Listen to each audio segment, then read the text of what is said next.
Welcome back to the Global Titan, your go-to channel for mastering business, marketing, and entrepreneurship. Today we're diving into a powerful growth lever that's built seven-figure empires, scaling Facebook ads. If you're running ads but feel stuck, spending $50 a day and scared to scale, this one's for you. Let's break down exactly how to scale your Facebook ads profitably without just burning all of your cash. But before we get tactical, let's talk mindset. And that is the important thing that you need to understand with Facebook ads, or any digital ads for that matter, is the mindset behind it. So, scaling is not just about throwing more money at your ads and hoping for the best. It's about systematic growth, data-driven decisions, and understanding scaling equals finding more of what's already working. No ad scaling strategy can fix a weak offer, poor targeting, or low-performing creative. So first, make sure your unit economics work. Are you profitable at a small scale or not? The important things that you need to check before you scale and cross-reference is to look at your returns. Are you getting at least 2 times of your return on your ad spend? Do you know your customer acquisition cost? Do you have an upsell, email funnel, or LTV strategy? This is important because scaling is about to basically increasing or the ad spend, increasing the effort, increasing the level on a successful strategy, something that's already successful. And in Facebook ads, unless these 3 things that I mentioned are already checked and are successful in your existing funnels, you need to stop right there. You do not need to think about scaling, because bottom line is, unless you're getting results in your Facebook ads at a lower level, you can't expect to multiply the amount of money and effort you put into that and expect different results. Scaling would only amplify your results that you already have. If you have bad results, it's going to amplify bad results. If it's good results, it's going to amplify good results. So this is a good checklist to go over quickly in your head. Are you getting at least 2 times of what you're spending on your ads in customers? Do you know how much it costs to get a customer but through these ads? And do you have a further upsell, email funnel, or LTV strategy that you can rely upon? If you're sure and you've checked all these 3 boxes, cool, that's all good. And then now you're ready for the next step. And the next step is basically deciding between horizontal versus vertical scaling. So there are 2 core ways to scale Facebook ads, and don't worry, I'm going to explain both of them. Vertical scaling is to increase budget on your winning ad set or ad campaign. Horizontal scaling is to duplicate the winning ad set with variations to reach new audiences or placements. Let's break this down further. When you talk about vertical scaling, you need to increase the budget gradually, no more than 20 to 30% every 2 to 3 weeks. Facebook's algorithm doesn't like sudden shocks. If you're at $100 a day, don't jump to $500 overnight. Instead, $100 to $120, then to $150, and so on and so forth. Basically, that's how you gradually scale on the vertical side of your Facebook ads. But what about horizontal scaling? How do you do that? You need to duplicate your best performing ad set when you're doing horizontal scaling and test new audiences, create new lookalike audiences, new interest groups, broaden your existing audience. They're all matters of selective targeting that you can do in your audiences, and test out better engagement for your ad set. Number 2, you could also test new creatives like images, videos, or stocks. You can change the ad creative, add videos, add headlines, and see if they perform better or attract more people. And you could also test different placements. So you can remove certain placements off the new ad or add new placements to the ad, like stories, reels, or feeds.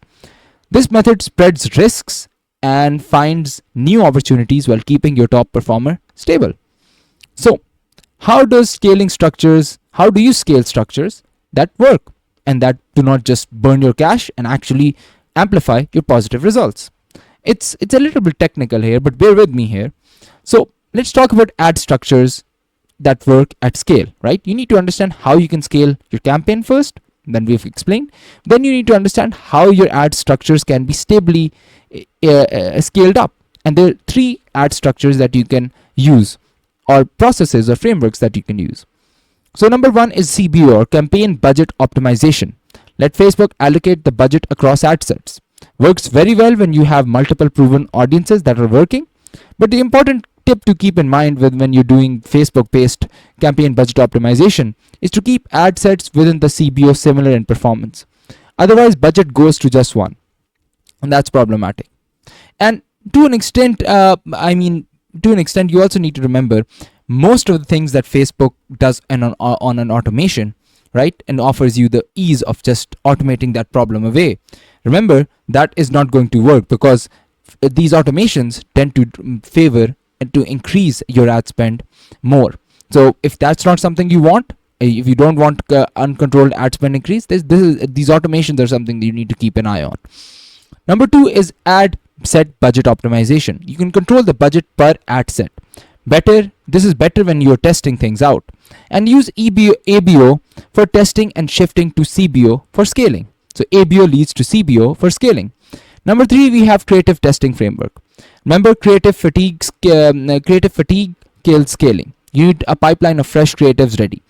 Once 90% of your audience sees the same creative, that's going to stop generating results for you. So new fresh creatives need to be in pipeline and replaced every 2 to 3 months.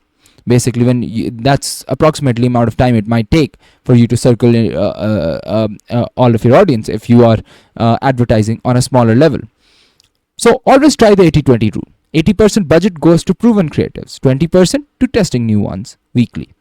So try different angles, emotional hooks, problems, solutions, testimonials behind the scenes, and let's see the magic happens. Everything is a step-by-step process, and scaling is also a process. You've succeeded at a small level of Facebook ads. Now it's time to succeed at a larger level. So now that's out of the way, let's look into how you can watch your metrics, because that's also essential when you're scaling out to make sure you just don't burn out your cash. You're actually getting results. So scaling is also a numbers game. So you need to understand these metrics.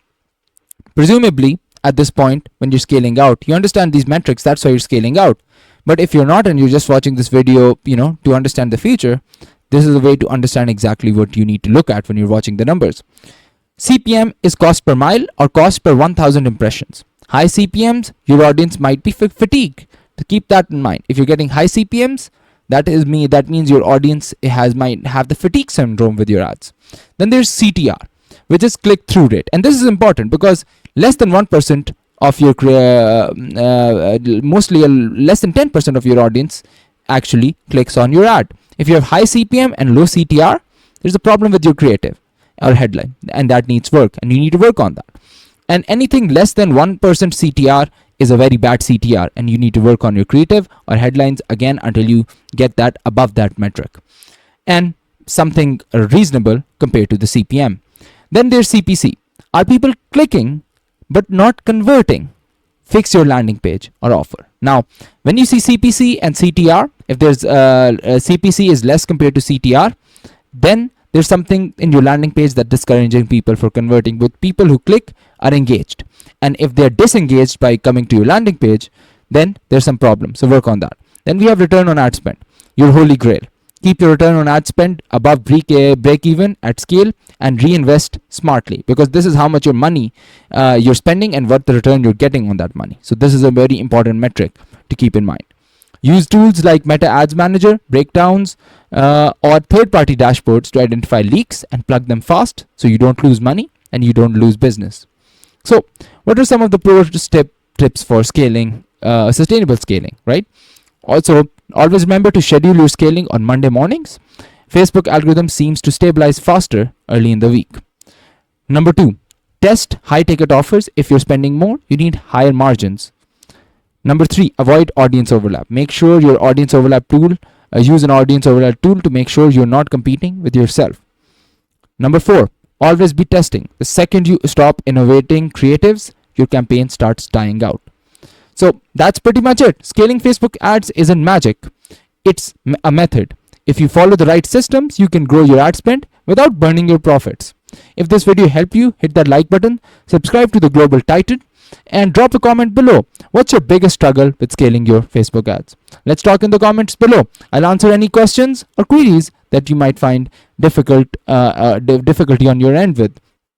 And remember, build smart, scale fast, and stay tight and strong.